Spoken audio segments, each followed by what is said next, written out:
মুসা আলাইহিস সালাম আল্লাহর কাছে বলেছিলেন যে আমার জবানটাকে তুমি পরিষ্কার করে দাও। মাশাআল্লাহ, কথা বলাটা একটা শিল্প এবং হুট করে তো নিশ্চয়ই আসেনি। প্রথম দিন দাঁড়িয়ে নিশ্চয়ই আপনি অসাধারণ বক্তব্য দিয়ে দেননি। এই নার্ভাসনেসটা কাটালেন কিভাবে আসলে? আমি যে কোনো কাজ শুরু করার সময় আমি সৃষ্টিকর্তাকে স্মরণ করি, একদম জীবনের একদম ছোটবেলা থেকেই।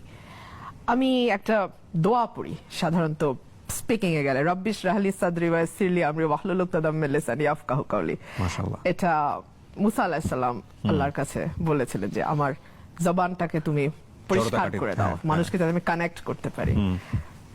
এটা আরেকটা তথ্য আমি আপনার সাথে আজকে ফর দ্য ফার্স্ট টাইম দিলাম আর কি। মুসা তো একা, কয়জন? একা। তিনি শুধু একটা দোয়া করেছেন, রব্বিশ রাহলি সাদরি ওয়া ইয়াসসিরলি আমরি ওয়াহলুল উকদাতাম মিন লিসানি ইয়াফকাহু কওলি। রব্বিশ রাহলি সাদরি, আয় আমার রব, আমার সিনাটা খুলে দাও, তুমি যা বলো আমি যেন তা বুঝতে পারি, আমার সিনা উন্মুক্ত করে দাও। ওয়াইয়াসসিরলি আমরি, আর আমার জন্য তুমি যে দায়িত্ব দিয়েছো সে দায়িত্ব পালন আমার জন্য সহজতর করে দাও।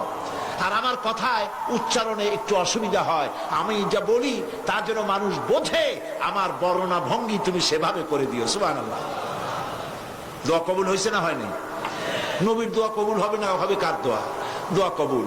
হযরত মুসা আলাইহিস সালাম ফেরাউনের কাছে গেলেন আর বললেন, দেখো অনেকদিন তো রাজত্ব করলা, মানুষের উপরে নিজের মন গড়া আইন চাপাই দিছো, এখন শোনো আল্লাহ পাক আমাকে নবী করেছেন, আমি তোমার কাছে একটা দাওয়াত নিয়ে আসছি, তুমি পড়ো লা ইলাহা ইল্লাল্লাহ।